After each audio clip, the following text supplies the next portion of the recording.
Hello and welcome to Facebook Live. My name is Brad Leach. I'm a clinical nutritionist, an Ayurvedic herbalist and researcher into autoimmune disease.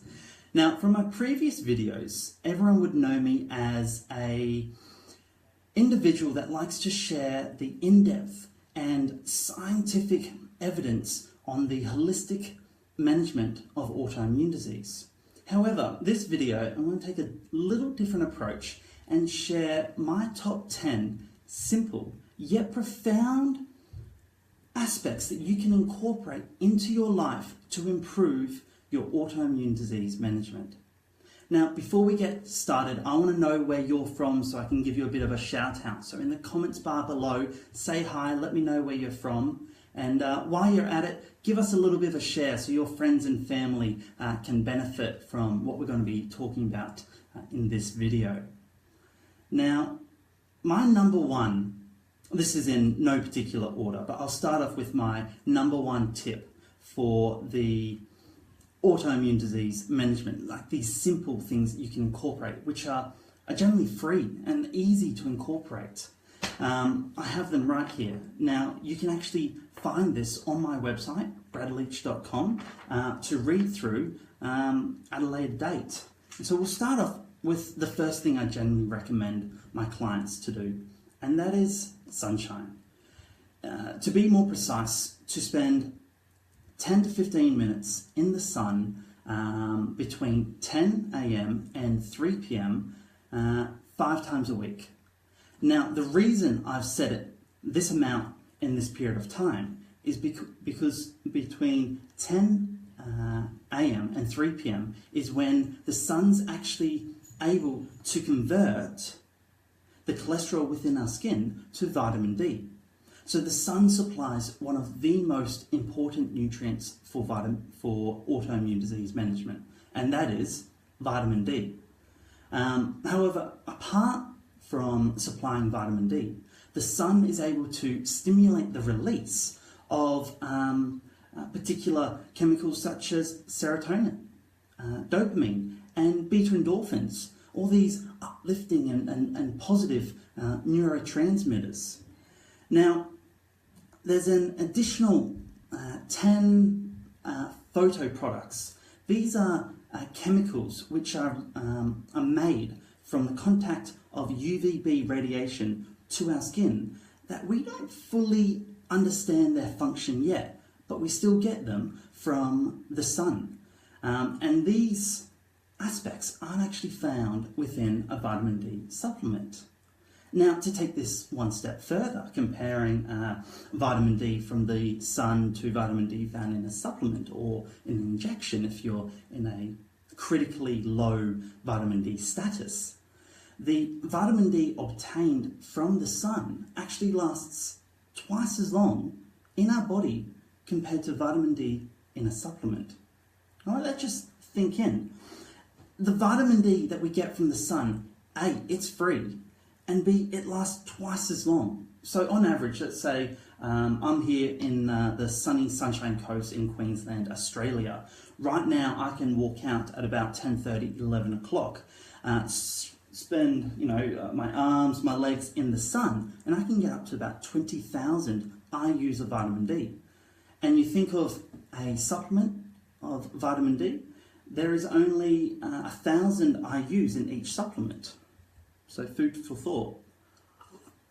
If you want to know more about the benefits of sunlight and vitamin D, I'd highly recommend you read the book The Vitamin D Solution by Dr. Hollick. He's one of the leading professors on the research into autoimmune disease and vitamin D especially.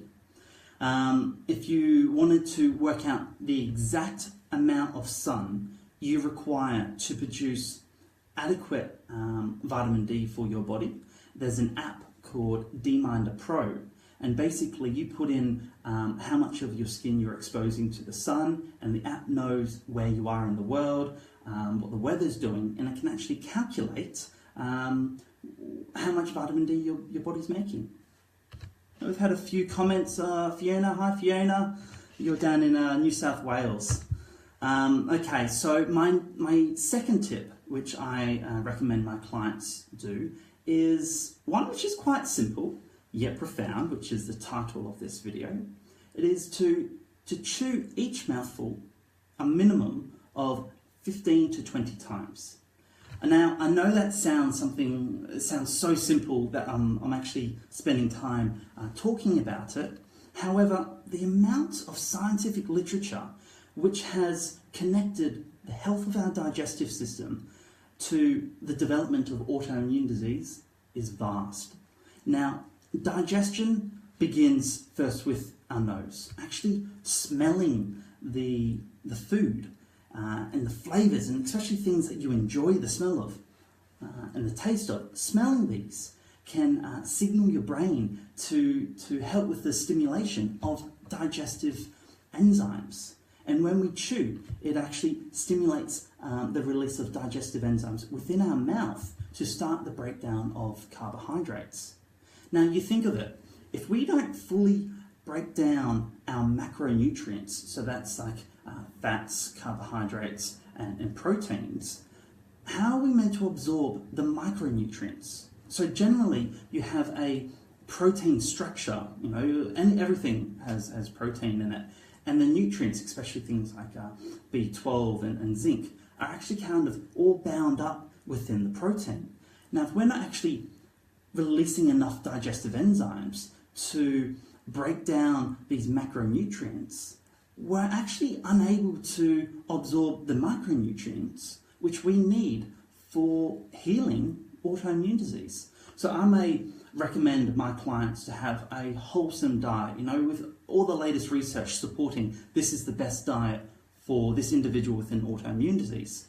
However, if they're not chewing their food, how are they going to absorb it? So it's a simple one, but very profound. Okay, so we've spoken about chewing in the mouth. We're now going to talk about poo. Now, I speak on a daily basis on the matter of bowel motions and fecal matter and so forth. So it's something us nutritionists, we talk about every day, and we feel quite comfortable to discuss it. Luckily, there's a screen separating us.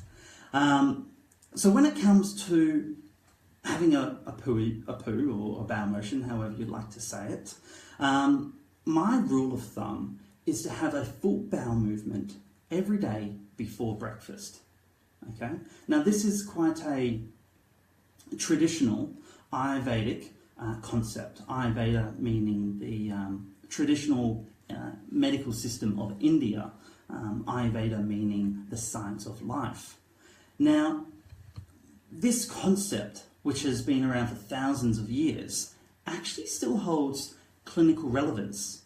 You see, when we actually retain fecal matter within our colon for an extended period of time, what actually happens is we can actually reabsorb potentially harmful products. These can be anything from estrogen, a hormone. Your body has done its natural role in the liver and so forth to metabolize and excrete these waste products. However, if it's hanging out in the colon for too long of a period, then it's just going to be reabsorbed and cause havoc. Another thing that can get reabsorbed, which is potentially harmful to health, heavy metals, mercury, arsenic, and so forth. Okay, all right. So that was bowel motions and having one before breakfast.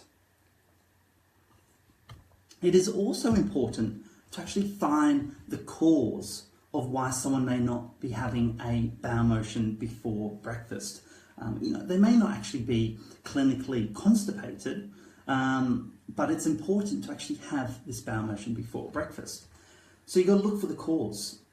Is it inadequate water consumption throughout the day or the previous night? Is it too much animal-based products causing congestion? Is it not enough fibre? Or is it the common thing where we're at a desk all day? Sitting down actually obstructs the bowel, meaning that it can't actually flow properly. Give us a like button if you're one of these people who are in a job where you've got to sit down for 8 hours a day, and likely that's affecting your digestive health. What I've done recently, I've invested in a stand-up desk. I'm going to show it to you now.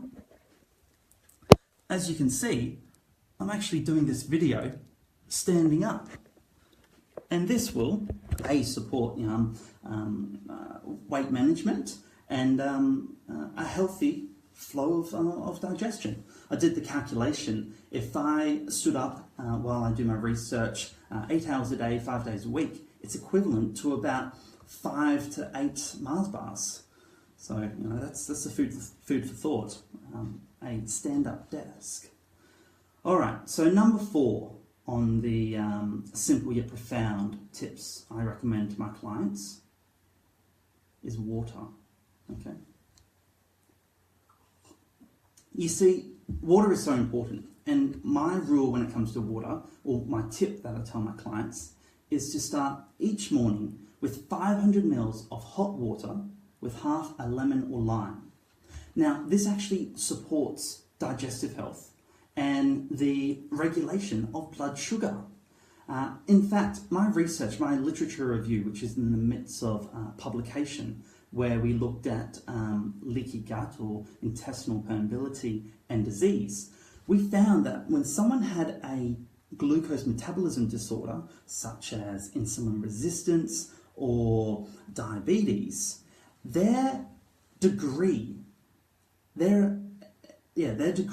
of leaky gut was exacerbated due to the imbalance of sugar metabolism. So it's important to ensure that you have a good sugar metabolism when it comes to the management of autoimmune disease. So starting each morning with 500 ml of hot water with half a lemon or lime, either way, doesn't matter, is a great way to kind of almost light up the digestive system and get a little bit of extra vitamin C while you're at it.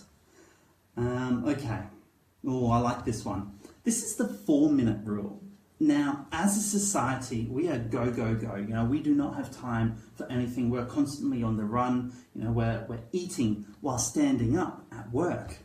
This is a big no-no when it comes to autoimmune disease, especially anyone that has digestive issues.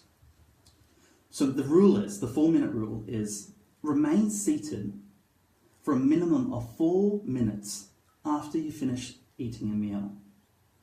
So what happens is, during eating, we release digestive enzymes. However, if we're in a sympathetic nervous system, that's your fight and flight nervous system, which is designed to take away the blood from the gastrointestinal tract and send it to your legs and your arms so you can actually run away from danger. If we're in this sympathetic nervous system, our body is unable to release digestive enzymes to digest our food.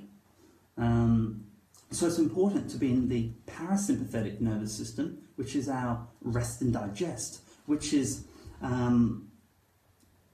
occurs when we sit down and actually eat our meal while sitting. So we're unable to release digestive enzymes while we're standing up, while we're running around and eating. So the rule is 4 minutes, remain seated. It's not that hard to just, to sit down and go, oh, you know what, that was a nice meal, and appreciate, whoever cooked it, if it was yourself or a family member.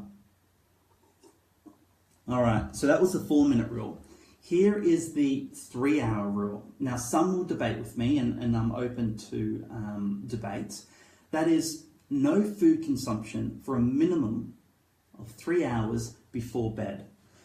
So some research and some health professionals will say we should actually go on a fast where we don't consume any food from about 4 o'clock onwards.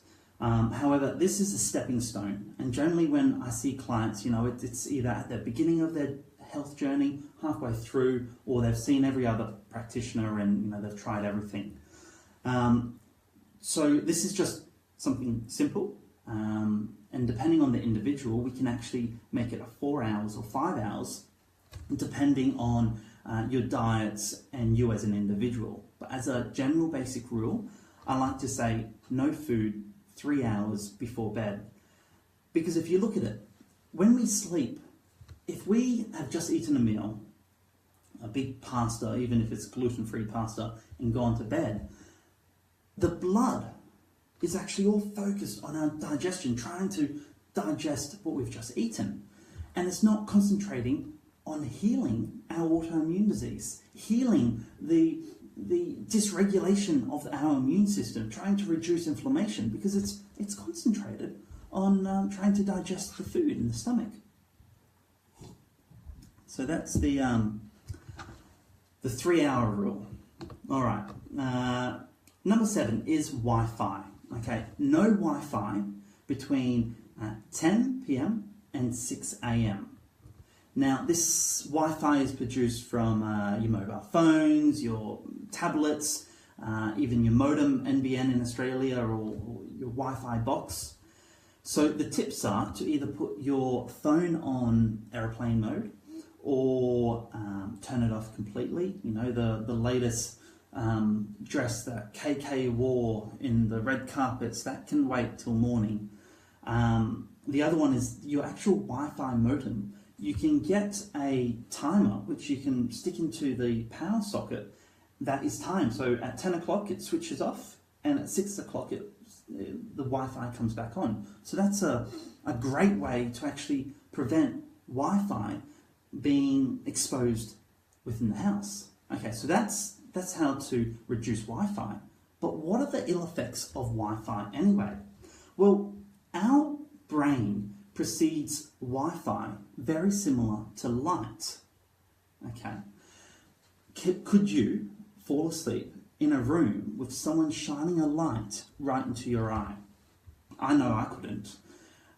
So a lot of individuals that have struggle sleeping, it's because of the Wi-Fi which is surrounding them. Now, Wi-Fi actually prevents the production of melatonin. Melatonin being our sleep hormone, the hormone that keeps us asleep. If we aren't actually producing this hormone, how are we meant to stay asleep? Now, this melatonin has got a lot of health properties associated with autoimmune disease. So someone that has low amounts of melatonin may suffer from headaches, from hypertension, which is high blood pressure, may suffer from a slump in energy in the afternoon, or even chronic pain. Now, how many of my autoimmune disease clients come into me and say, Brad, I have pain, please help me? Numerous, right? Start with sleep. Start with ensuring the right amount of melatonin is produced so our body can go into a deep sleep, so we can heal, so then we can support pain management and so forth. Okay, all right, well, we're getting there. Number 8, oil pulling. So this is swish 1 teaspoon of coconut oil within your mouth for 10 to 15 minutes. It's up to 20 minutes if you can. At the moment, I'm on about 25 minutes. So in the morning when I do my oil pulling, I've managed to get it up to about 25 minutes before my mouth is about to fall off. Now, oil pulling, I should mention, don't swallow the oil. It's very important to spit the oil out. I've made that mistake before.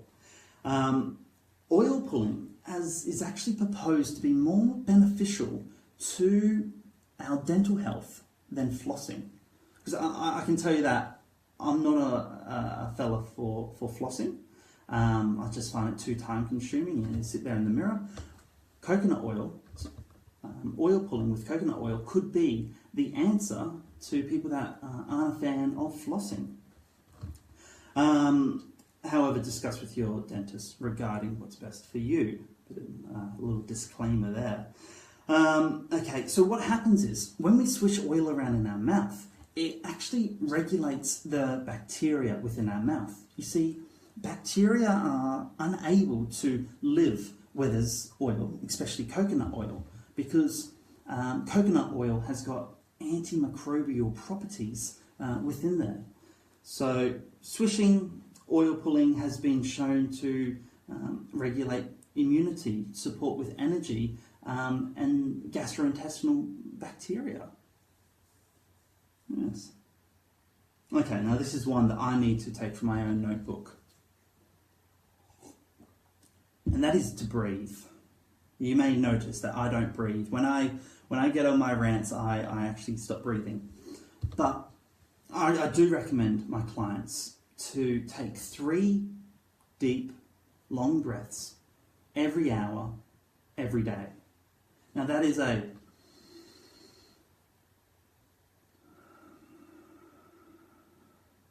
slow, deep breaths.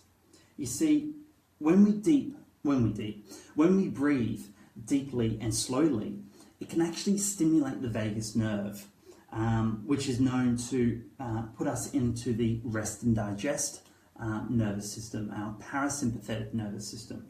It also supports with digestion, chronic pain. Breathing is essential, and we are in such a rush these days that sometimes we forget. So a simple tip is to set an alarm on your phone, just breathe, and set it every hour to do your breathing exercises. Right, okay, the last one, you're going to love this one. Okay, you need to eat dirt. Okay, I don't mean to go out into the garden and get a tablespoon and start eating dirt.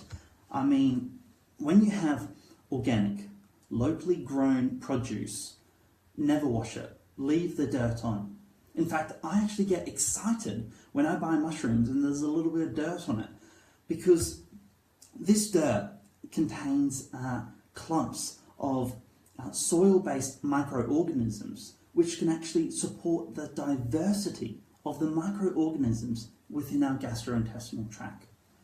So when you go down to the local farmers markets, there's no need to wash it. Actually, I encourage you to eat the dirt to support with the diversity of the microorganisms.